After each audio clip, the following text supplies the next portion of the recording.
이 봉산교회 제가 여러 번 왔었는데 오늘 오후 시간에 이렇게 여러분들 만나 뵙게 돼서 대단히 반갑습니다. 목사님께서 우리 코로나 시대에 지치고 힘든 성도들에게 신앙적인 유익한 말씀을 해주시면 좋겠다 세미나로 합니다. 그래서 이 제목을 그냥 포스트 코로나 시대에 우리가 우리의 변화, 우리 생활의 변화가 어떻게 일어나고 또 거기에 우리가 어떻게 대응을 하고 우리가 어떻게 신앙생활을 할 것인가 라고 하는 것에 대해서 설교가 아니고 세미나식으로 여러분에게 말씀을 드리려고 합니다. 몇 분간 하면 됩니까? 1시간? 네, 1시간 하도록 그렇게 하겠습니다. 좀 길지요? 보통 학교 수업이 45분 정도 하는데 1시간 정도 말씀을 드리도록 하겠습니다. 자, 그러면 PPT 화면을 좀 띄워주실까요? 네, 그 다음으로 넘겨주시면은,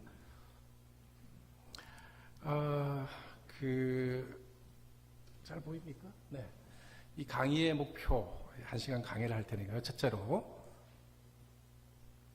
네. 보면, 쭉 올리네. 네. 코로나 시대가 갖는 시대의 변화가 어떤 것이 있는가라고 하는 것을 우리가 생각을 하고 또 이것이 영적 신앙에 주는 도전은 무엇인가라고 하는 것을 우리가 공부를 하고 그 다음에 영적 생활이 어떤 것인가라고 하는 것들을 이해를 하고 그 다음에 개인의 신앙생활과 공동체의 신앙생활을 어떻게 할 것인가 하는 이런 주제로 여러분하고 말씀을 드리려고 생각합니다. 1시간 정도 강의를 하는데 여러분들께서 강의를 들으실 때 어떤 것을 유의해야 되는가를 다음에 말씀을 드리도록 하겠습니다. 하나 넘겨주시면은 네.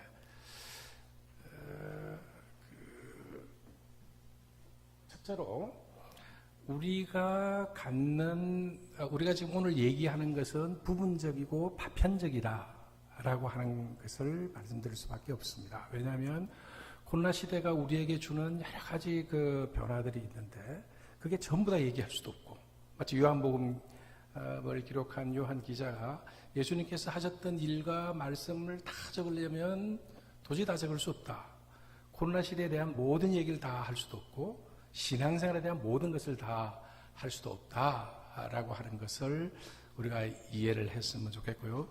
코로나가 가지고 변화가 이런 게 있을 텐데 왜 저분은 이런 얘기 안 하시나 그렇게 생각하시면은 우리가 다 얘기를 할 수 없다라고 하는 것을 말씀을 드리고 두 번째로 우리가 가지고 있는 언어가 한계가 있다라고 하는 것을 또 이해를 하시면 좋을 것 같습니다. 포스트 코로나라고 할 때에 제가 생각하는 것, 여러분이 생각하는 것, 여러분 옆에 앉아 계신 분이 생각하는 것 다 다를 거예요.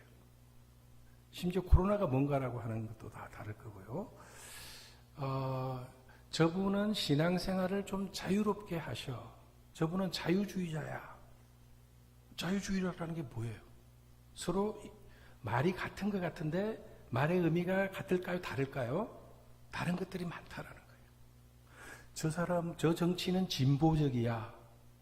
라고 할 때에 이 정치가보다 더 진보적이면 이 사람이 어떤 사람이 돼요?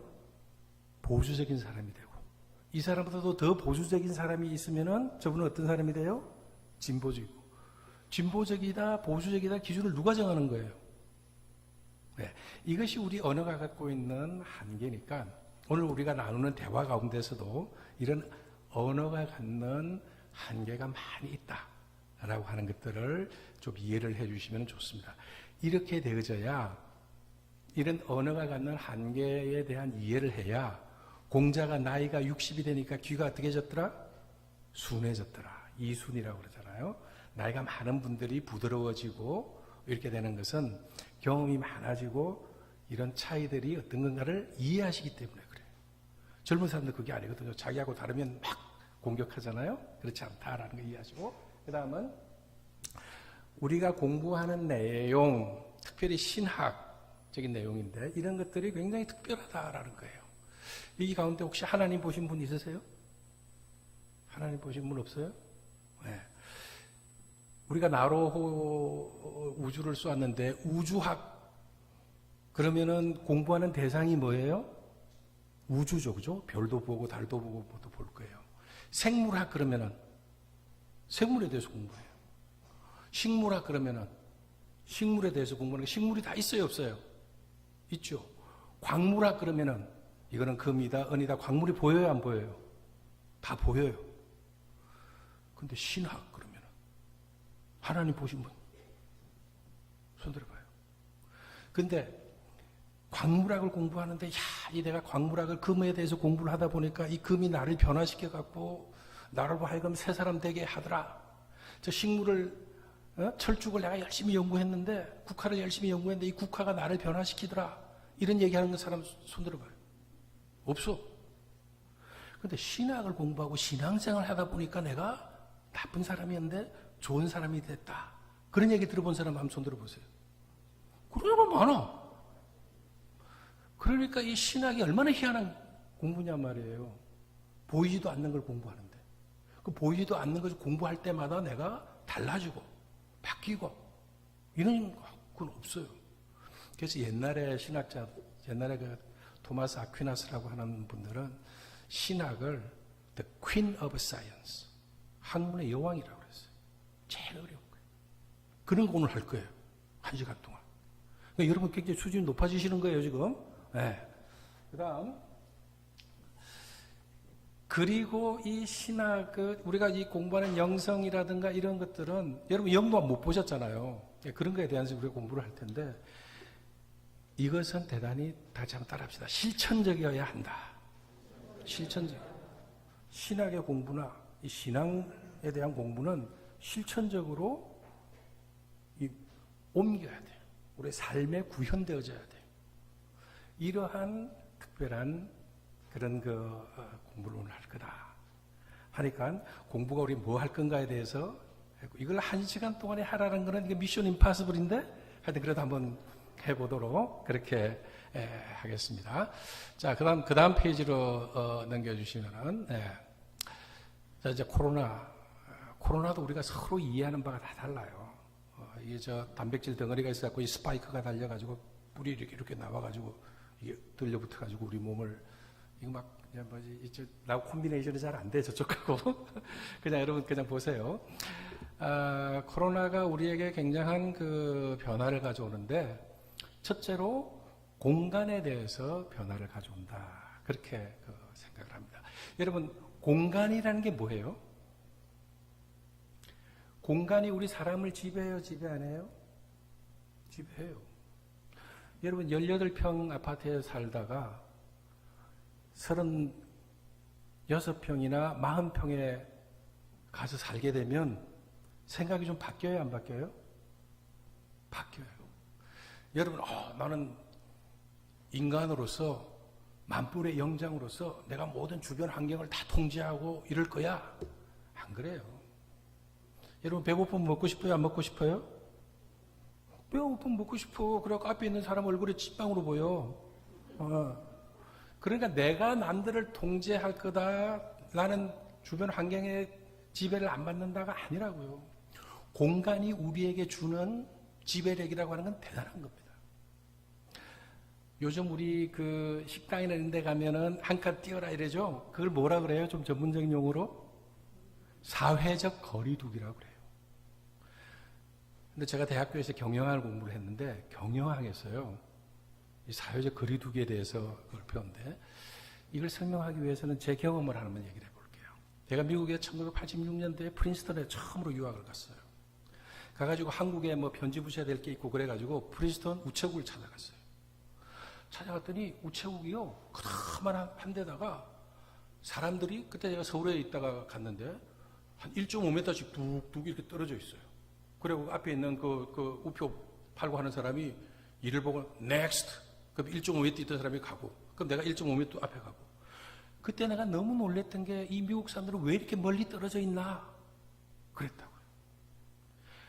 근데 이 미국 사람들이 칵테일 파티나 이 외교관들이 모였을 때에 이렇게 그 잔을 들고 입 밖 떨어져 얘기할 때는 이만큼 1.5m 정도 떨어져 있어. 이 정도 떨어져야 편안하다고 느끼는 거예요. 여러분 지금 이게 떨어져 있는 게 편안해요? 좀 너무 멀리 떨어졌다 이렇게 생각이 되어져요? 지금 오늘처럼 이렇게 앉아 있는 게. 여러분들은 멀리 떨어져 있다고 생각하죠? 우리 한국 분들은요, 바짝 붙어야 좋아. 제가 미국에서 이렇게 뚝뚝 떨어져 있던 사람들 사이에서 살다가 한국에 오니까요, 한 11년 살다가 왔는데, 아니, 은행에서 이게, 일을 보려고 하고, 뭘 쓰려고 하는데, 뒤에 사람이 바짝 붙어갖고 이러고 있으니까, 얼마나 이게 불편하든지, 지금은 좀 익숙해졌어요. 그래도 아직도 뒤에 사람이 바짝 붙으면 난 기분이 나빠. 이게 소셜 디스턴스, 사회적 거리두기예요. 우리 인간은 공간의 지배를 받아요. 여러분 예배 드리러 볼 때 보면 우리 이중화 장로님 어디 여기 앞에 앉아 계시는데 장로님 항상 앉으시는 자리에 누가 앉아요? 항상 장로님이 앉아요. 예배 드릴 때 보면 뒤에 앉는 사람들은 항상 뒤에 앉고 그 누가 정해줘요, 안 정해줘요? 안 정해주는데도 그렇게 앉아야 편해요. 여기 장로님 앉는 자리인데 그게 누가 다른 사람이 와서 먼저 와서 자리를 차지하고 있으면 기분이 좋아요, 안 좋아요? 안 좋아. 이게 우리 공간에 우리가 지배를 받는 거예요. 기러기가 날아갈 때 바짝 붙어서 날아갑니까? 아니면 이렇게 쭉 몇 마리씩 떨어져서 날아가요? 떨어져서 날아가요. 연못에 오리들이 있을 때 오리가 바짝 붙어 있어요? 아니면 뚝뚝 떨어져 갖고 있어요? 백조들이 앉아 있을 때 떨어져 있어요. 그게 소셜 디스턴스, 사회적 거리두기예요. 그래서 이 공간인데 지금 우리가 사람이 모여서 하는데 이제는 옛날에는 전부 다 사람들이 회사 가서 뭐 한다? 일한다였어요. 지금은 일을 집에서도 해요, 안 해요? 해요. 학교에 가서 뭐 했다고요? 공부를 했다고요. 그런데 지금 안 가요. 요즘 극장에서 영화 봐요? 아니면 집에서 봐요? 집에서 보기도 하고 이 스마트폰으로 보기도 하고 나중에 이제 안경 같은 거 들렸으면 거기에서 영화가 막 나올 거예요.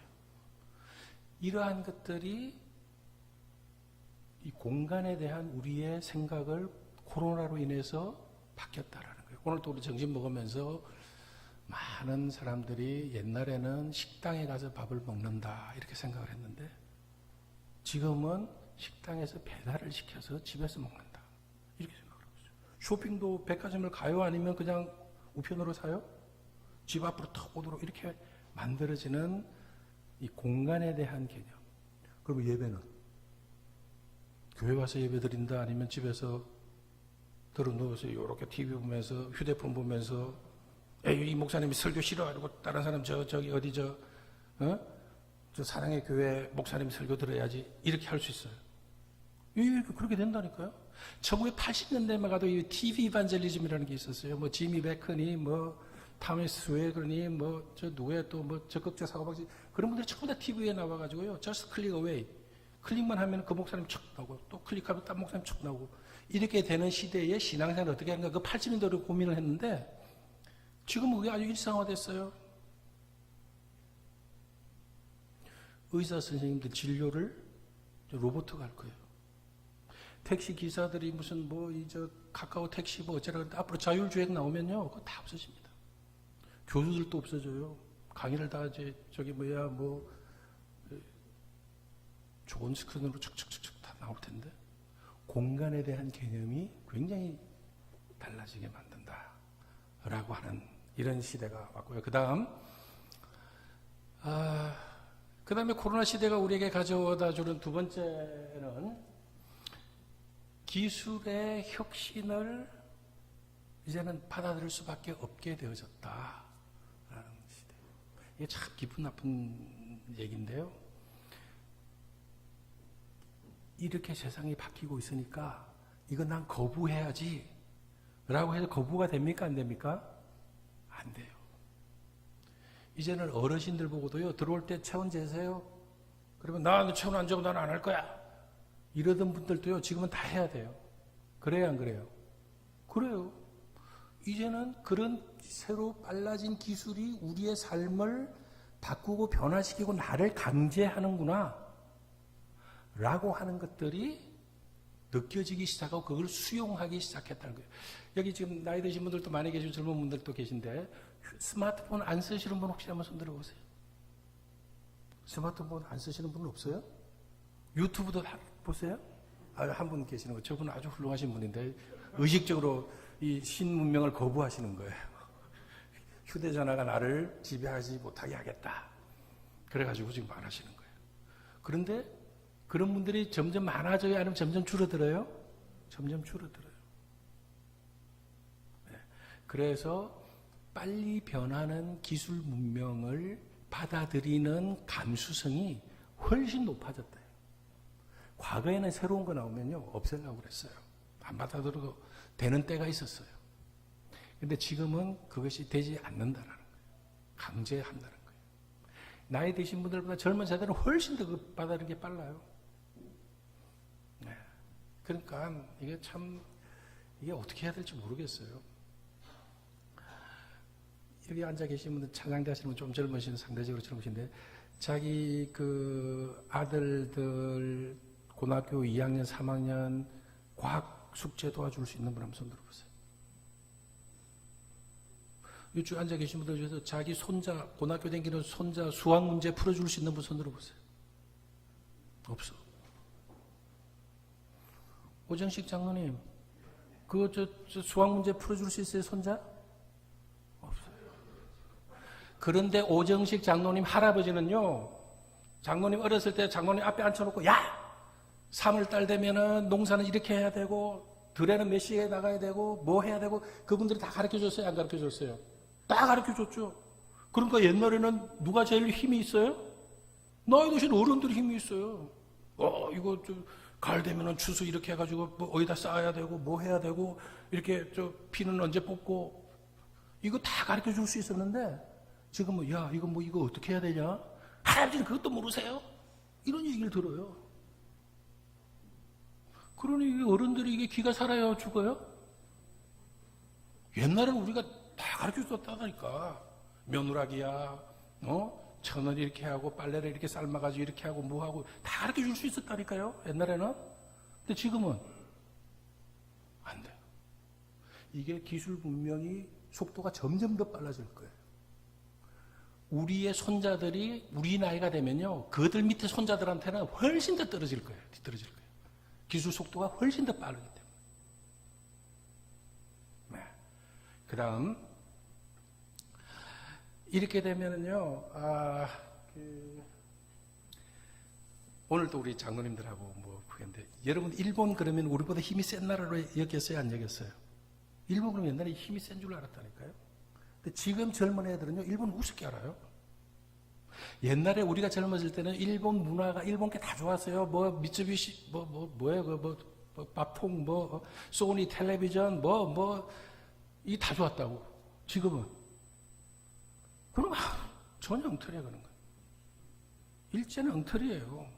일본 영화, 일본 애니메이션 엉터리예요. 오징어 게임 이런 게 일본에서 1등이에요. 전 세계 80개국에서 1등이에요. 우리나라가 뭐 인공위성 700km까지 올리는 게 세계 8번째가 뭐 그렇대요. 중국, 미국이 이렇게 지금 강대국이 됐는데요. 옛날에는 이 서양 나라 그러면은 영국, 프랑스, 뭐 독일 얼마나 대단해 보였어요. 근데 코로나가 와보니까 이들이 아무것도 아니야. 우리가 제일 잘해. 우리나라의 위상이 좋아져 가지고요. 우리나라랑 협력하자, 뭐 하자. 얼마 전에 베트남하고요, 어디에요? 중앙아시아에 우리나라 사람들 많이 오는 그 나라 이름 갑자기 생각나. 아프가니스탄 위에 있는 그런 데를 가봤는데요. 제가 가면서 이렇게 우리 동료들하고 얘기를 하니까요. 거기에 있는 고등학교 학생들이 와가지고 같이 사진 찍어 달래요. 왜 그러냐 그랬더니 내가 한국 사람이라고 한국 사람하고 사진 찍고 싶대. 그때 폼 잡히더라고요. 네.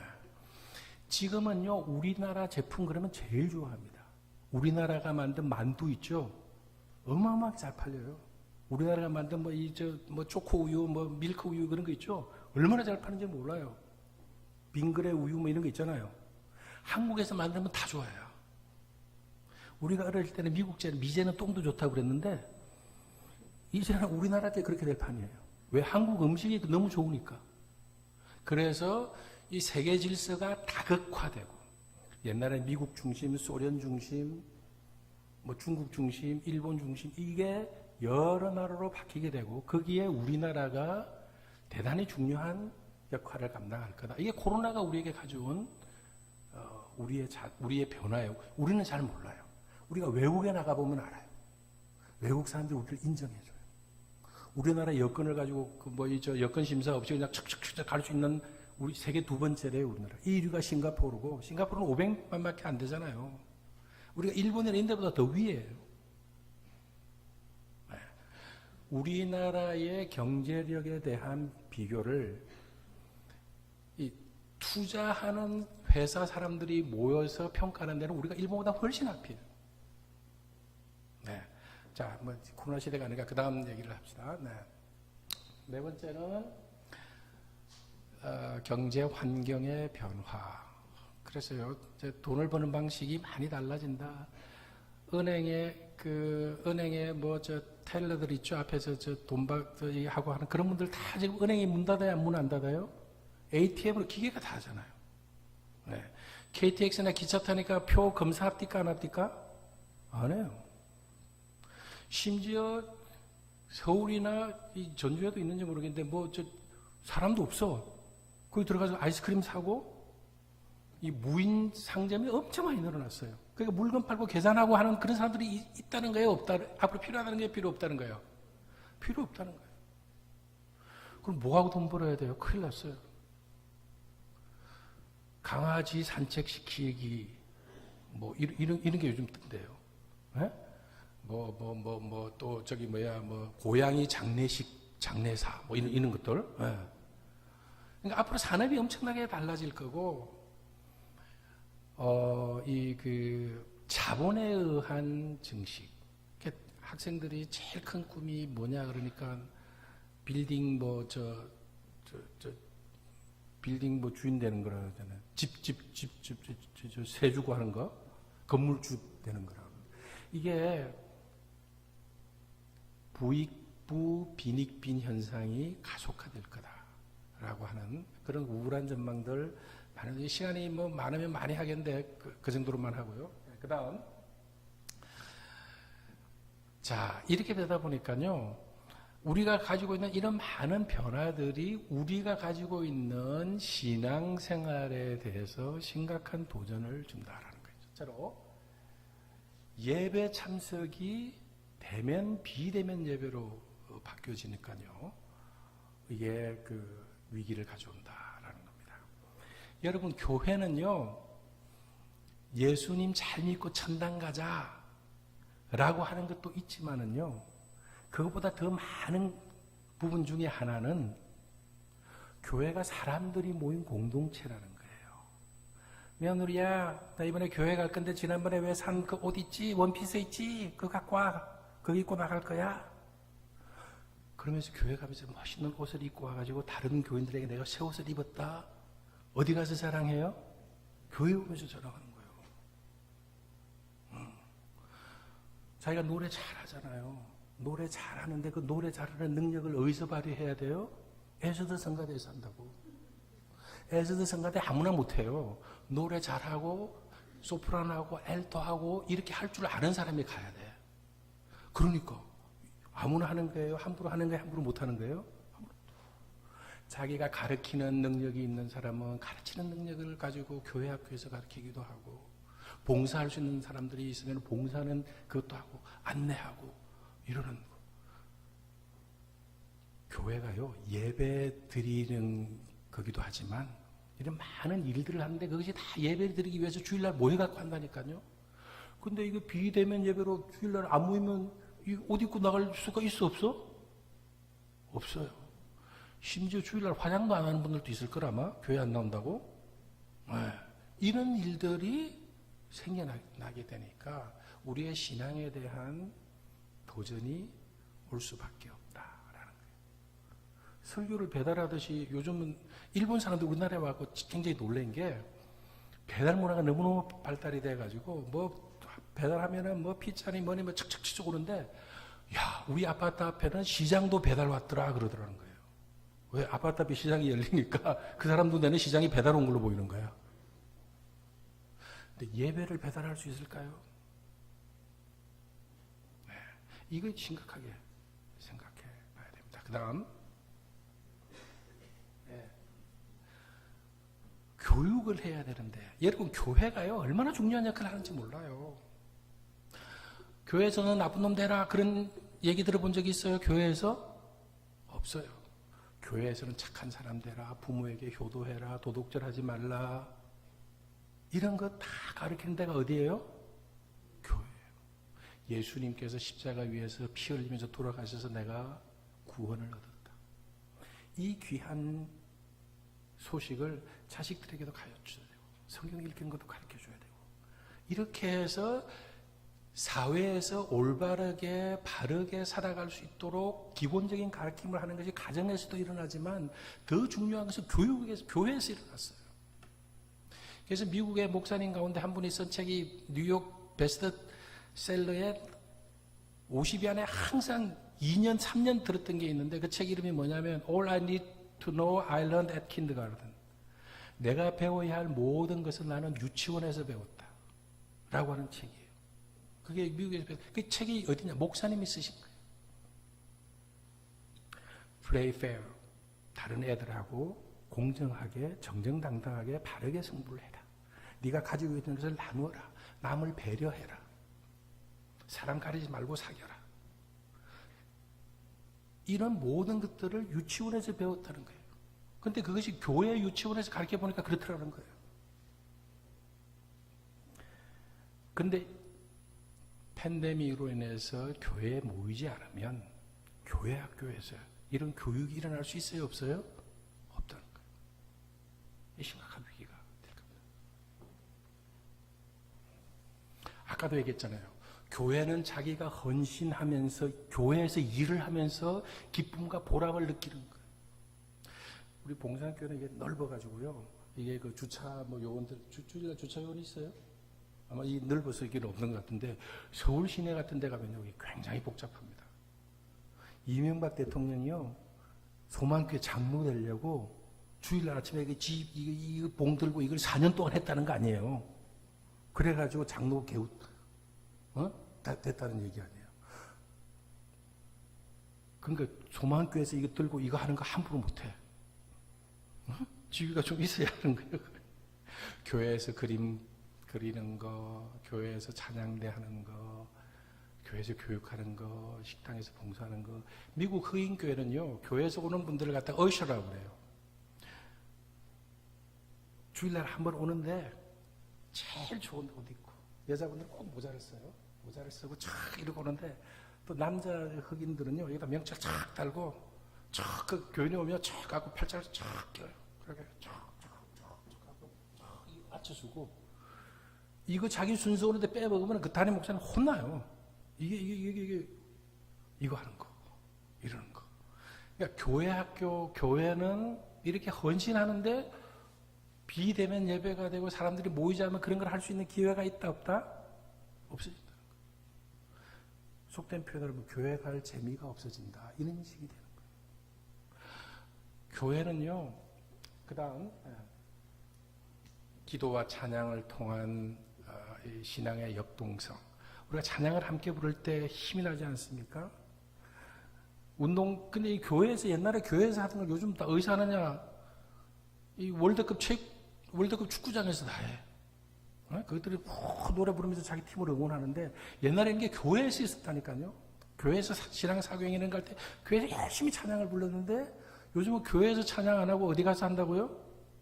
운동장 이런 데서 하니까 이 교회가 지금 큰일 났어요. 영적인 이런 힘을 빼앗기는 시대가 됐다. 그다음 사회봉사.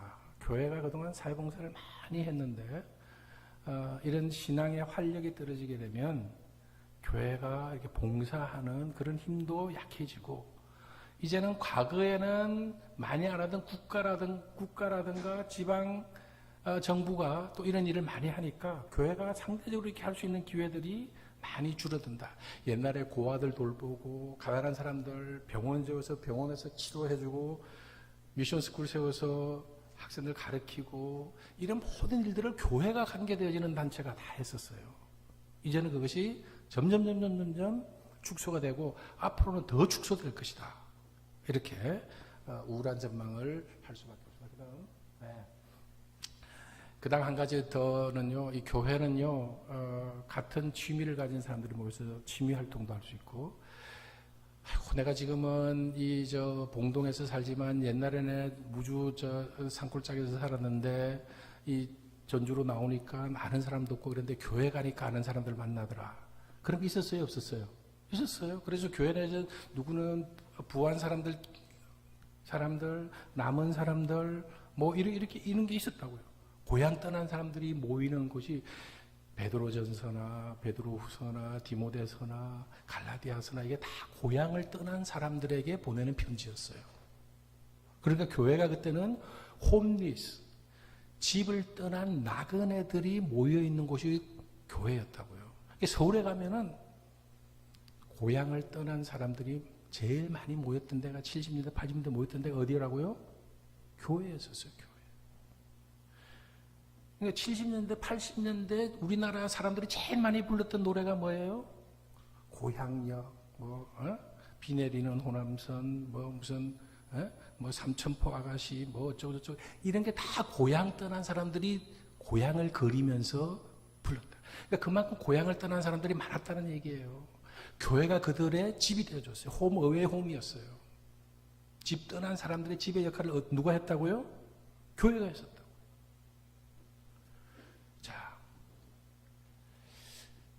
자, 그러면은 이 포스트 코로나 시대 때의 이 영적 생활, 신앙생활이라고 해도 상관없습니다. 제일 중요한 게 뭐냐?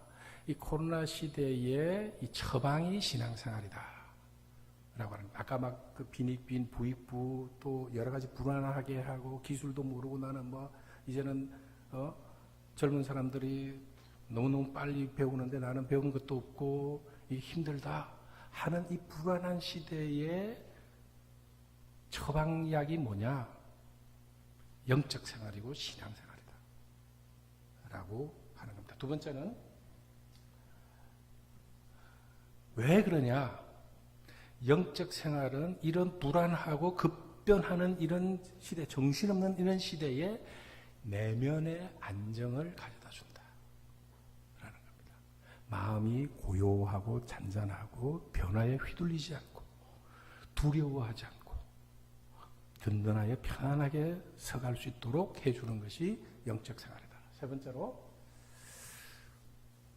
오늘날 젊은이들이 가장 갖는 불만과 불안이 뭐냐?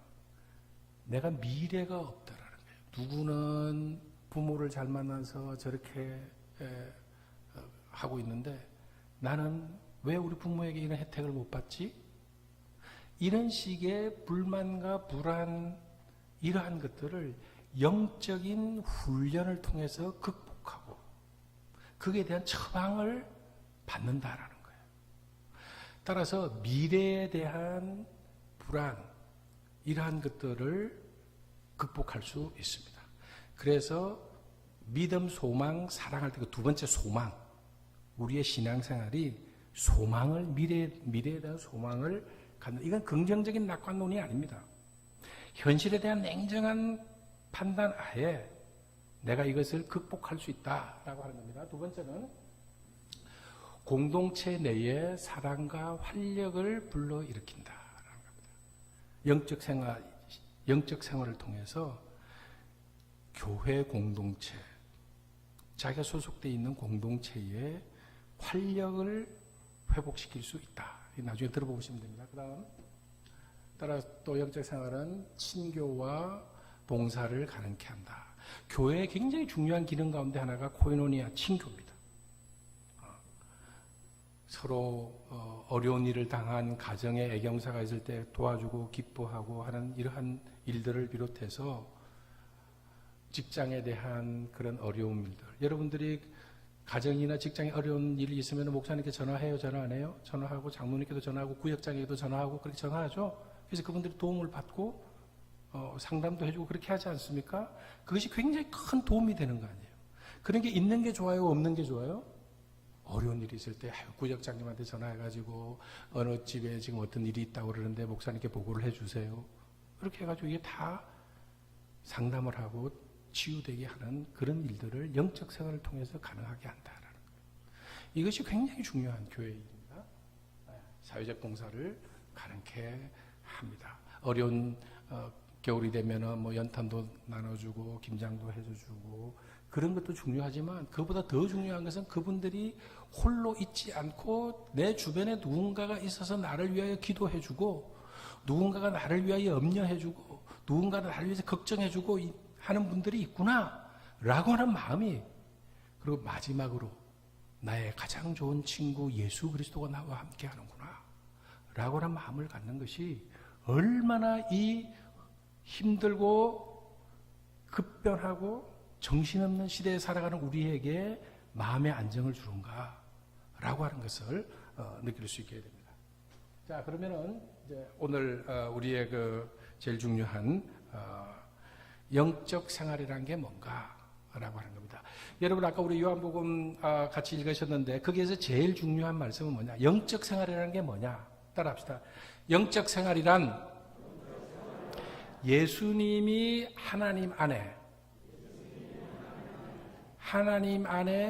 예수님 안에 하나님이 있듯이 하나님과 내가 하나 되어 생활하는 것이다. 영적 생활이라는 건 다른 게 아닙니다. 내 속에 예수님이 오셔서 내가 예수님 속에 들어가서 둘이 하나가 되어 생활하는 겁니다. 겟세마네 동산에서요, 예수님께서 그 처절한 기도를 하셨습니다.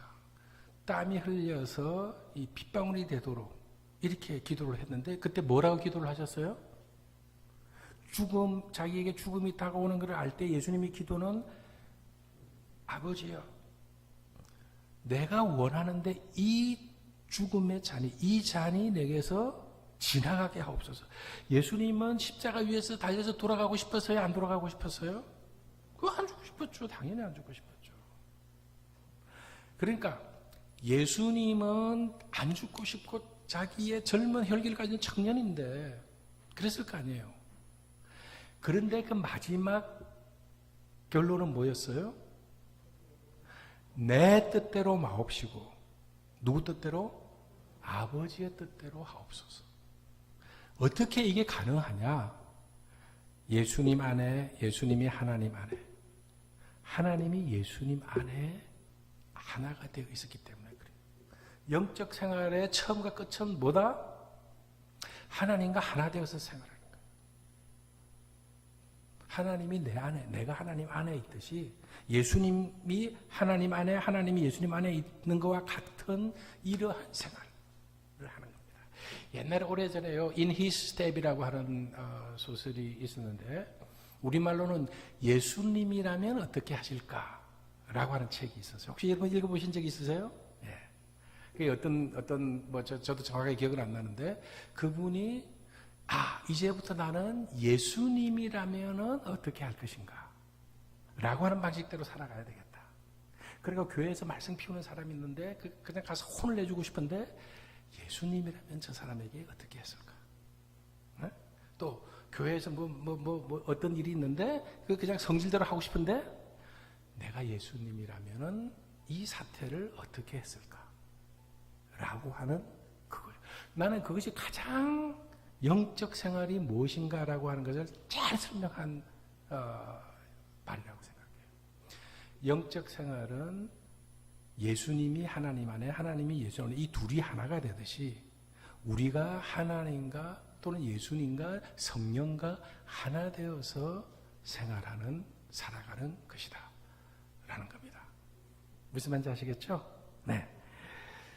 그렇다면 이 영적 생활을 어떻게 할 것인가? 이게 훈련이 필요한데 예수님도 훈련을 하셨거든요. 필요한데 내적인 훈련과 외적 훈련 그리고 단체 훈련, 공동체 훈련 이 세 가지가 있습니다. 한번 따라합시다. 내적 훈련, 외적 훈련, 단체, 공동체 운동.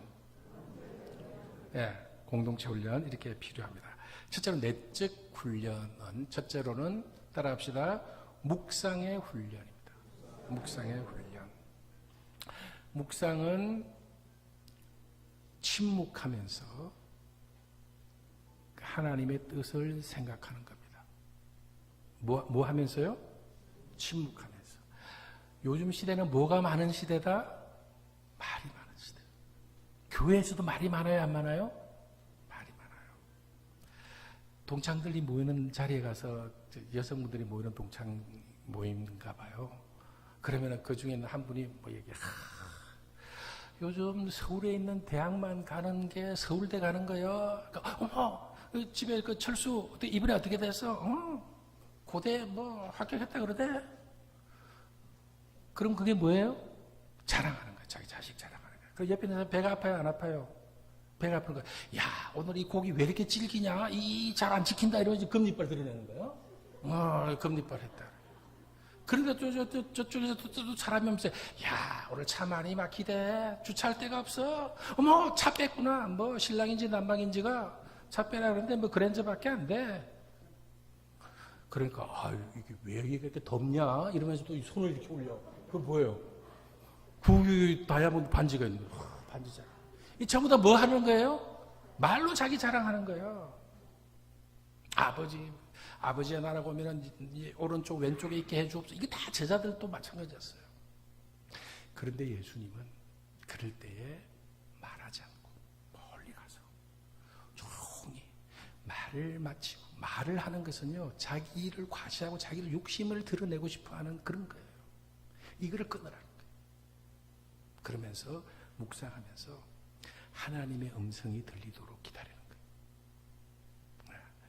그래서 좀 구체적으로 보면은 이게 뭐 서울 미국 사람인데 그 클라젯 옷장 같은데 그런데 자리를 만들어 놓고 그게 조용히 앉아서 다른 생각하지 말고 주기도문을 암송한다든가 조용히 묵상하고 기도하는 그런 훈련을 해라, 이렇게 이야기를 합니다. 그러니까 이 묵상의 훈련은 인간의 언어 생활을 중지하고 하나님의 음성을 듣는 그런 훈련이다 라고 하는 것을 생각을 하시면 좋을 것 같습니다. 여러분 혹시 수련회나 뭐 이런 데 가서 내일 아침까지 뭐 친구들하고 말하지 않기 그런 거 해보셨죠? 그런 거 해보면 그것이 얼마나 우리에게 깊은 도움을 주는가 라고 하는 것을 느낄 수가 있게 됩니다. 두 번째는 기도의 훈련입니다. 우리에게 기도를 가르쳐 주옵소서 하니까 예수님께서 가르쳐 주신 기도가 주기도문이에요. 그러니까 따라합시다. 기도는 배우는 것이다. 그래서 기도에는 여러 가지, 오늘 그 권사님 기도 참 잘하셨는데, 기도에는 하나님을 찬양하는 그런 찬양이 있어야 하고, 그래서 ACT, 영어로 ACTS, act를 하라고 그러는데요. A는 adoration, 하나님을 찬양해라. 그 다음에 C는 confession, 자기의 허물과 자기의 부족과 자기의 죄를 고백해라 라고 하는 거고요. 그 다음에 T, thanksgiving, 하나님께서 해주신 것에 대해서 사소한 일이라도 감사해라. 그 다음에 S는 supplication, 그 다음에는 간구해라. 그래서 하나님을 찬양하고 자기의 죄를 회개하고, 그 다음에 자기의 죄를 고백하고 하나님께 감사를 드리고 찬양하고, 그리고 난 다음에 이렇게 해주십시오 라고 하는 그런 겁니다. 그러니까 기도는 예수님께서 하셨듯이 배우는 것이다 라고 하는 겁니다. 기도문을 이렇게 써보시기도 하고, 그렇게 하시면서 내 뜻보다는 아버지의 뜻이 이루어지는 방향으로 하는 그런 기도를 하셨으면 좋겠습니다. 세 번째는 금식입니다. 이 금식은 아까 이 언어에 침묵하는 것과 마찬가지로 의식주에서 사실 이 먹는 거가 우리의 본능을 가장 자극하는 거거든요. 그러니까 이 금식은 우리의 뜻을, 우리의 육신적인 것을 강제로 금함으로써 하나님께 더 가까이 다가가려고 하는 것이다 라고 하는 것입니다. 그러니까 이 금식은 밥을 단순히 굶는다라고 하는 의미가 아니라 나의 뜻, 나의 주장, 나의 생각, 이러한 것들을 철저하게 내려놓고 그 자리에 누가 들어오게 한다고요? 하나님의 뜻이 들어오게 하는 훈련을 하기 위해서. 금식하면 배가 고파요, 안 고파요? 배고파 온갖 생각 다 나죠.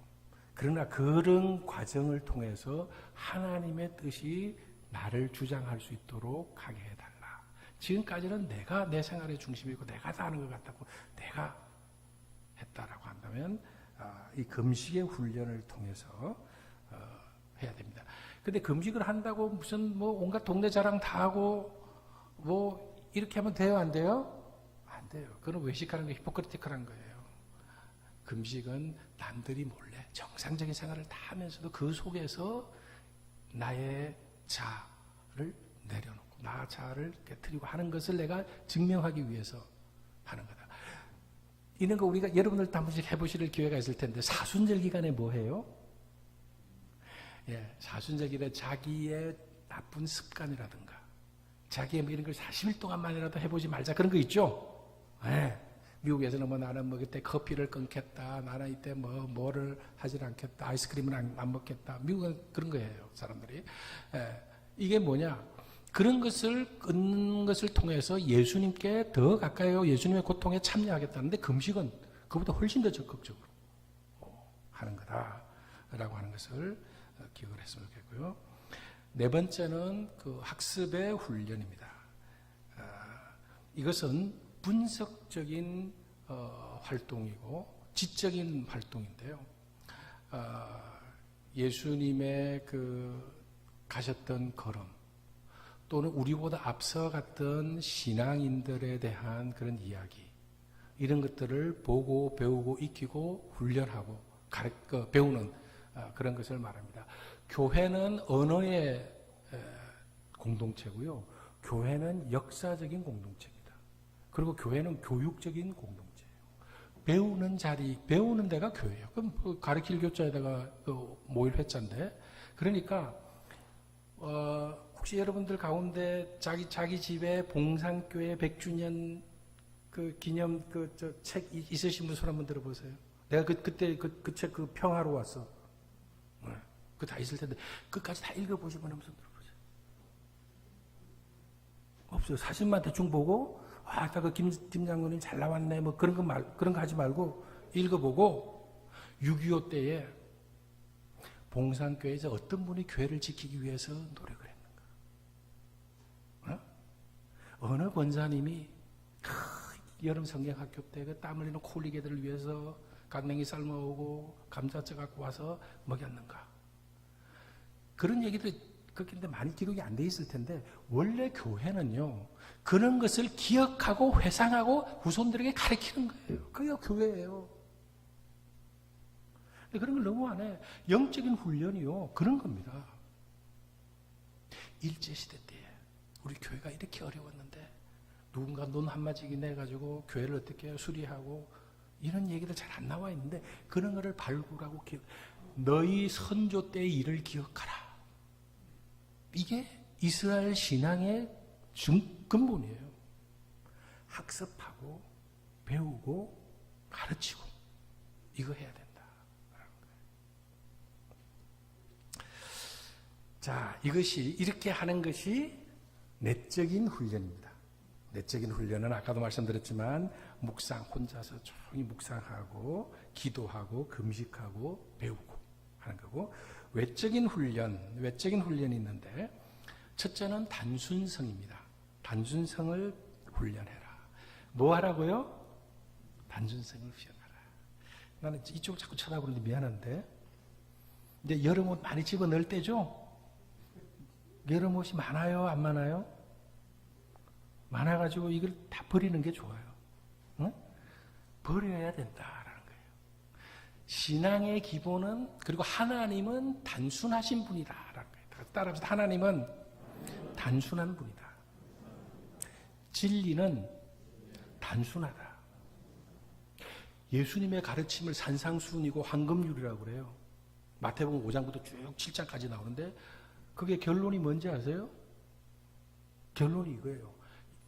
예수님께서 쭉 마음 심령이 가난한 자는 복이 있나니 이렇게 쭉 하다가 제일 마지막에 좋은 나무는 좋은 열매 맺고 나쁜 나무는 나쁜 열매 맺는다. 쉬워요, 어려워요? 좋은 나무는 좋은 열매 맺고 나쁜 나무는 나쁜 열매 맺는다. 이게 예수님의 최고의 가르침이라니까요. 이거는 초등학교 애들도 그런 얘기 해요, 못해요? 해요. 그런데 예수님이 그걸 가르치고 나니까 예수님이 말씀을 마치심에 모두가 다 놀라니 이는 예수님의 가르침이 뭐와 같아서?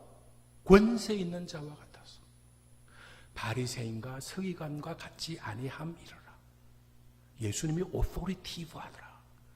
권위가 있더라. 아니 좋은 나무가 좋은 열매 맺고 나쁜 나무가 나쁜 열매 맺는다는데 그게 얼마나 쉬워요. 단순해요. 그리고 그 앞에 하나 더 있어. 집을 짓는데 집을 근사하게 짓고 어쩌고 저쩌고 이게 중요한 게 아니라 집을 반석 위에 짓느냐 모래 위에 짓느냐가 중요하다. 반석 위에 지어야 이게 비가 오고 홍수가 나도 안 무너지고 모래 위에 지면은 이거 다 떠내려간다. 쉬워요, 어려워요? 쉬워요. 진리는 쉽다, 어렵다? 쉽다예요. 노무현 대통령이 얘기했는지 누가 얘기했는지 모르겠지만은 강물이 흘러서 어디로 간다? 바다로 간다. 그거 누가 몰라? 강물이 흘러서 바다. 근데 그걸 또 대학교 무슨 교수들은 이런 사람들이 이게 좋다고 막 그러고 있어. 강물이 흘러서 바다로 간다. 진리란 뭐라고요? 단순한 거예요. 예수님의 가르침은 단순하고 영적인 훈련도 단순한 겁니다. 그래서 단순한 훈련을 해야 된다라고 하는 거고요. 하나님의 예수님의 그 가르침의 말씀에 너희는 무엇을 먹을까 무엇을 마실까 무엇을 입을까 걱정하지 말고 그의 나라와 그의 의를 구하라. 그리하면 이 모든 것을 너희에게 더하시리라. 이렇게 했는데요.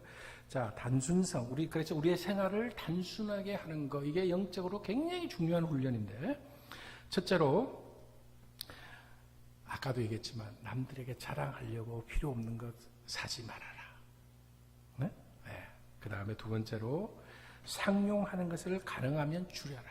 커피, 차, TV 보는 거, 영화 보는 거, 심지어 책 사는 것도 줄이라고 돼 있어요.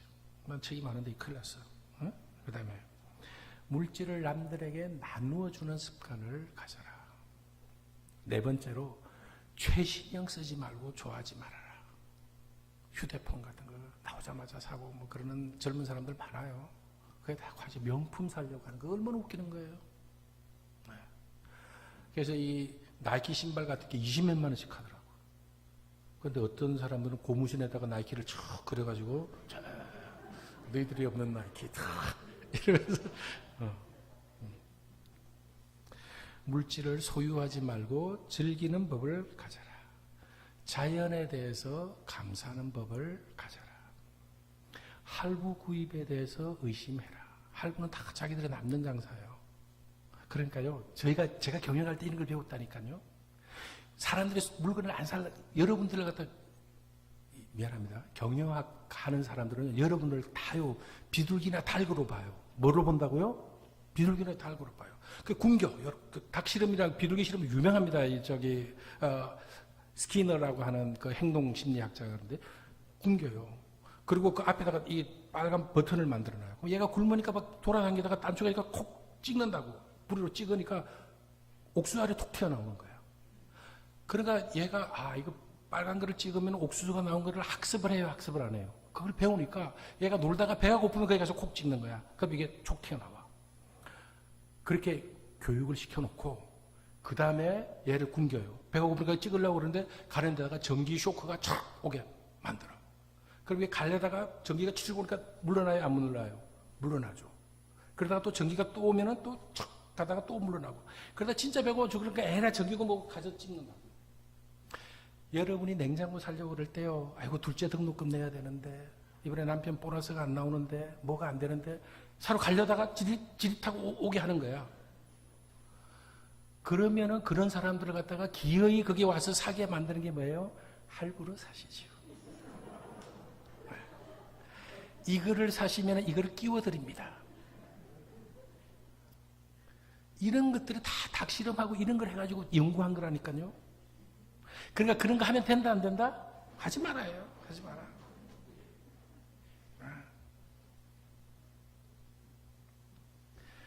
예 아니요 하라는 예수님의 말씀에 복종해라. 뭐 자기가 바빠 죽겠는데 뭘 자꾸 하고 뭐 저 외판원이 전화하고 뭐 하면 아니요라고 해야 되는데 아니요를 안 하고 듣고 있는 거예요. 요즘 TV 광고는요 이래도 안 살래예요. 뭐 예쁜 늘씬한 여자들이 나와가지고 보여주고 남자들아 이래도 안 살래? 이러고 있다고. 그럴 때는 예수님 말씀처럼 어떻게 하라고요? 아니요. 더 이렇게 하셔야 된다니까. 아유 오늘 저 비대면인데 좀 쉬지 뭐 목사님도 안 쳐다볼 텐데 뭐 안 돼요. 예수님의 부르심에 예배를 드리러 나가야지. 예 해야 된다. 예 하고 아니요 하고를 분명히 하셔야 됩니다. 그 다음에 마음에 혼란시키는 것들 이런 것들을 피해야 된다. 이런 말이고요. 자, 두 번째로 그 외적인 훈련, 두 번째로 홀로 있기의 훈련입니다. 홀로 있기. 이는 자발적으로 혼자 있는 겁니다. 그러니까 이것이 아까 침묵의 훈련인데요. 예수님께서도 무리들이 예수님께서 오병이어 기적을 하니까요. 무리들이 이거 뭐 너무 훌륭하다 이러고 많이 왔다고요. 많은 수많은 무리가 따르지만 예수님께서 어떻게 하셨다고요? 그 무리를 떠나 홀로 가셔서 기도하시더라. 그랬어요. 무리들에게 있는 거, 그 인기가 있는 거거든요. 사람들이 막 따르고 요즘 인기 있는 게 좋아요, 안 좋아요? 인기가 최고잖아. 그러나 예수님은 그런 인기가 있지만 네가 성전 위에서 뛰어내려라. 그러면 천사들이 너를 잡아서 다치지 않게 해주면 얼마나 인기가 올라가고 네가 하고 싶은 일 다 하겠냐. 사탄의 유혹이었다. 그러나 예수님은 그것을 거부하시고 혼자 있으시면서 기도하셨다라고 하는 겁니다. 그러니까 여러분 때때로 혼자서 자기를 돌이켜보고 자기의 삶을 돌이켜보고 하는 그런 시간을 가져야 돼요? 안 가져야 돼요? 세 번째는 종의 훈련입니다. 종의 훈련. 마가복음 8장 34절에 예수님께서 말씀하셨던 누구든지 나를 따라오려거든 따라합시다. 자기를 부인하고 자기 십자가를 지고 나를 따를 것이니라. 십자가를 지는 것은 종이 된다는 얘기. 서번트가 된다는 얘기예요. 근데 참 이상해요.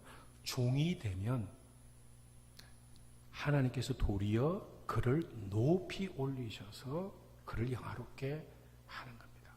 그러니까 이 종의 모습이 되어야 합니다. 이 사도 바울이요, 가마레알 문화에서 바리새인 중에 바리새인이고 교육 많이 받고 좋은 집안에서 뭐 혈통으로나 뭐나 이게 내놓을 게 없었는데 서신에 보면요, 사람의 뜻으로가 아니라 하나님의 뜻으로 종이 된 나 바울은 자기를 종이라고 강조를 한다. 그런데 우리 목사님들을 하나님의 종님 그러면 돼요, 안 돼요? 뭐 종이를 뭘 종님이라고 그래?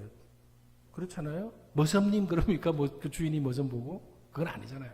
어쨌든 이것은 자기를 낮춰 자기를 부인하는 훈련. 여러분이 스스로 남의 종이 되어라 그랬어요. 남의 종이 되어라. 이것이 영적인 성장에는 엄청난 도움이 된다라고 하는 것을 말씀해주고, 네 번째는 이 종이 됨으로써 할 수 있는 일이 뭐냐? 남에게 봉사할 수 있는 거예요. 그래서 장로님들이 이 자동차 이렇게 하고 장로님들이 교회학교 콜리게를 가르치고 이러는 게 소중한 이유는 뭐냐? 높은 분, 높은 지위에 있는 분이 스스로 낮추어지기 때문에 그게 가치가 있고 소중한 겁니다. 그 리더십을 가르치는데 이 세상에서 가장 훌륭한 리더는 누구냐? 어머니예요. 누구라고요? 어머니. 그 못된 깡패 같은 놈들, 무슨 월드컵 두목 이런 깡패들 또 누구한테는 꼼짝 못해요? 어머니한테는 꼼짝 못해요. 왜 그래요? 어머니가 자기들의 종이 되어준 적이 있거든. 똥 싸면 그 냄새하고 더러운데 그거 다 해주죠. 씻겨주죠. 그러니까 세상에 아무리 악한 사람이라도 어머니 말은 듣게 돼 있어. 그건 뭐냐? 어머니가 낮추어서 그들을, 아기들을, 그 자식들을 위해서 희생하고 봉사하고 그러는 걸 알기 때문에, 본능적으로 알기 때문에 그래요. 봉사할 수 있고 겸손해지고 사랑하고 이런 것은 종이 되었을 때에 가능합니다. 그러니까 이것이 영적으로 굉장히 중요한 훈련이고, 자기를 부인하고 십자가를 지면은 어머니가 그 밤에 졸리고 잠자는데 애가 칭얼대고 그러면 일어나가지고 젖을 먹이고 그 똥싼 거 갈아주고 열나면 열 내리게 하고 배 아프면 배 만져주고 이러는 일들을 하는 것들이 예수님이, 하나님이 우리를 사랑하고 예수님이 우리를 사랑한 것에 비할 수는 없지만 그것도 가장 근접한 것이 그거다라고 이야기할 수 있습니다. 자, 여기까지가 그 개인 훈련, 그 외적 훈련이고요. 세 번째는 단체 훈련이 있습니다. 단체 훈련은 첫째로 고백할 수 있는 훈련입니다. 뭐 할 수 있는 거라고요? 고백하고 용서하는 겁니다. 뭐 하는 거라고요? 용서. 아유, 저는 나한테 뭐 준 것도 없는데 미워 죽겠어. 교회 안 나왔으면 좋겠어. 그런 사람도 혹 있어요, 없어요? 네. 용서. 예수님께서 아버지여 저들이 하는 짓을 모릅니다. 저들의 죄를 사하여 주옵소서. 최고의 용서잖아요. 네. 그러니까 이 고백하는 것은 내가 당신을 용서한다. 가족들 간에도 소중하고요. 가족들 간에도 소중하고요. 교인들 상호 간에도 중요하고, 우리 인간관계에도 중요하고, 용서해 주어라 라고 하는 겁니다. 고백할 사람들은 내가 저 사람을 용서해 줘야 되겠다, 내가 당신을 용서한다 라고 하는 사람들은 자기의 양심, 이게 정말 하나님의 뜻인가, 이게 정말 예수님이 하셨던 방법인가 라고 하는 걸 성찰하고, 또 이것이 그냥 이렇게 하지 않으면 안 되는 주변에 압력이 있으니까 마지못해 하는 것, 그런 것이 되어서는 안 된다라고 하는 것이고요. 용서받을 사람들은 어떻게 해야 되느냐. 아유, 내가 저분에게 뭘 잘못했는데 저분이 나를 용서해 주면 얼마나 좋을까 라고 생각을 하고 있는데 그분이 용서한다라고 한다면, 십자가에서 예수님이 나를 용서해 주셨듯이 나는 어떤 마음으로 이 사람에게, 앞으로 내 주변 사람들에게 대해야 될까 하는 그런 심정을 갖는 그런 자세가 필요하다고 생각합니다. 그래서 용서는 서로 주고받고 하는 것이다 라고 하는 거죠. 여러분 혹시 우리나라 영화인데 밀양이라는 영화 보셨어요? 네. 밀양이라고 하는 그 영화는 광주에서 피해를 받은 학살자의 입장에서 만든 영화예요. 근데 어떤 그 영화 내용이에요? 그 엄마가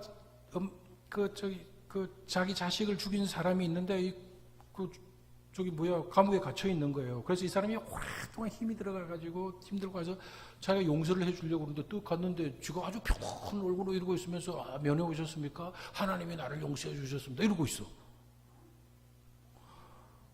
그러니까 이 사람이 얼마나 화가 났겠어요. 이 주인공, 여자 주인공이. 나는 아직 용서를 안 했는데 쥐는 용서 다 받았다고 기뻐하고 있는 거야. 그러니까 이 사람이 나중에 나가가지고요. 그 사람이 열심히 교회를 다녀서 교회에서 이런 용서하는 걸 하고 이제 갔는데 용서를 다 했다고 그러니까 목사님이 설교하는데 뒤에서 막 스피커를 대잖아요. 거짓말이야, 거짓말이야. 네. 자, 내가 용서받을 자격이 없는데 저분이 나를 용서해 주었으니 나는 어떻게 살아가야 될까라고 하는 자세가 서로 있어야 된다. 그래서 예수님이 우리를 용서하셔서 우리도 그 사랑에 감격하고 예수님의 사랑에 어떻게 보답할까 하는 자세를 가져야 된다라는 거예요. 예수님 용서해 줬구나. 그럼 다음에 딱 또 다시 잘못해야지. 이러면 돼요, 안 돼요?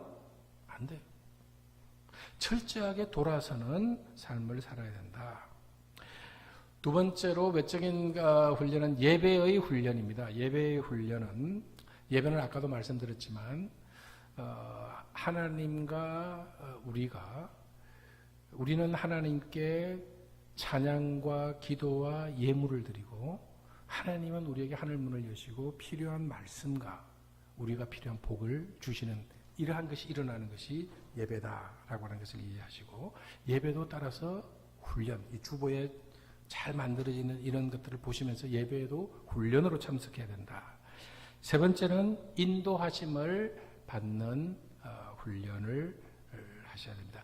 하나님께서 나를 이끌어 주실 때, 어린 아이들일 때도 있고 기도하는 도중일 때도 있고 잠자는 때도 있고, 어떻게 하든 하나님이 나를 이끄시려고 할 때에 그 음성을 듣고 따라가야 돼요.